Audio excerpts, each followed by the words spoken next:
Canada, in Alberta, the tar sands emissions in the productions up there, all of the U.S. industry around the world. There's just emissions right here in our own backyard. The world is the universal backyard. I meant to begin saying, Wanayuk, be well and be in balance, live in balance. That's in my ancestral language, Wampanoag of Massachusetts. I'm a historian and a student of history and culture, indigenous peoples, and this world that I found myself born into and that I've long sought to escape from. This thing called Western civilization or industrial technological society. And so my perspective, which is an indigenous perspective, as we are today, as we've come to be under the circumstances, one of many indigenous perspectives too. I will also say there is no such thing as one Indian way of being or seeing the world. But I often wonder what things would have been like if the people who crossed the ocean, those English who came to Patuxet and turned it into a town called Plymouth, and other people had come here to learn rather than to take over and exert what they felt was their right to control the world and the natural world too. So I'm going to talk about a way of seeing the world that I find problematic, and as a climate solution, going beyond what I would call the Band-Aid approach, attacking every little symptom out there. We're stopping the megalodes briefly. We're going here, attacking the fracking and the Keystone and one thing after another. The corporations that say they're people that control the government, all of the inequality on the rise. You could go crazy running around trying to put out every one of these little fires. What I'm here to talk about is attacking the disease at its heart. If your doctor told you you need a heart transplant, you're in dire need of that or you're gonna die, would you say, oh no, doc, I'll just keep taking some aspirins and throw Band-Aids all over my arms and legs? That'll take care of it. I'm going to come back to that question in a moment. And I also wanted to say, you read the science on your own.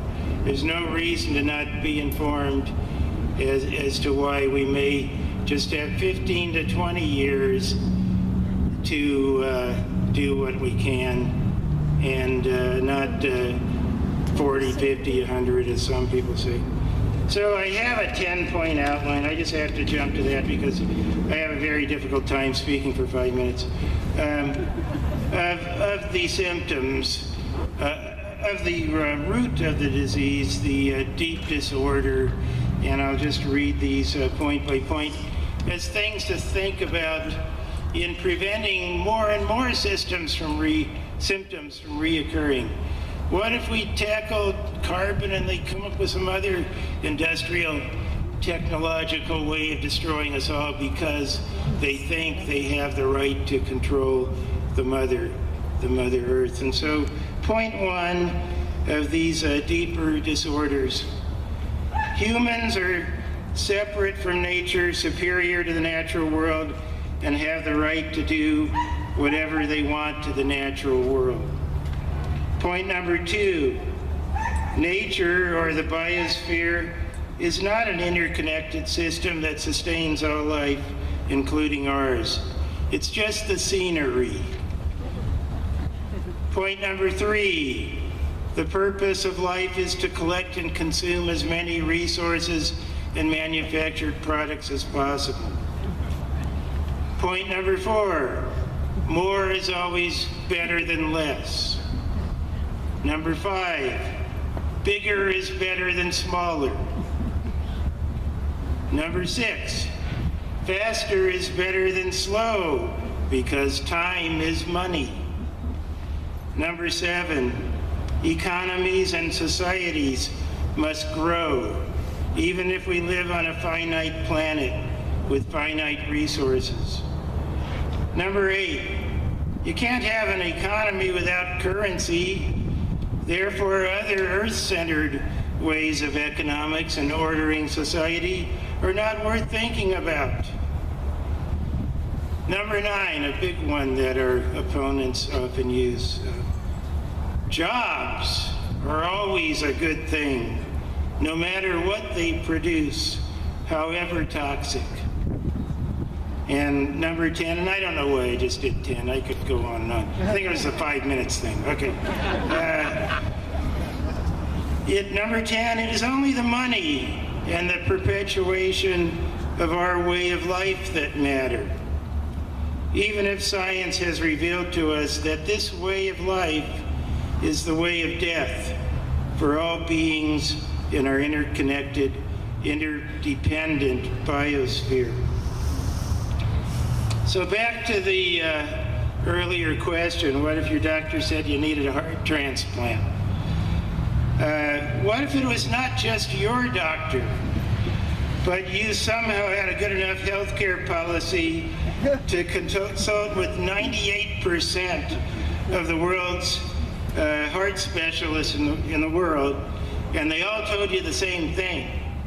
Well, 98% of the world's scientists in climate-related fields are telling us that human industrial activities since the mid-19th century have been raising the planet's temperature and putting CO2 in the atmosphere at increasing levels to the point where we now face the inability of life on Earth to continue unless we stop doing the same things within the next 15 to 20 years at the maximum.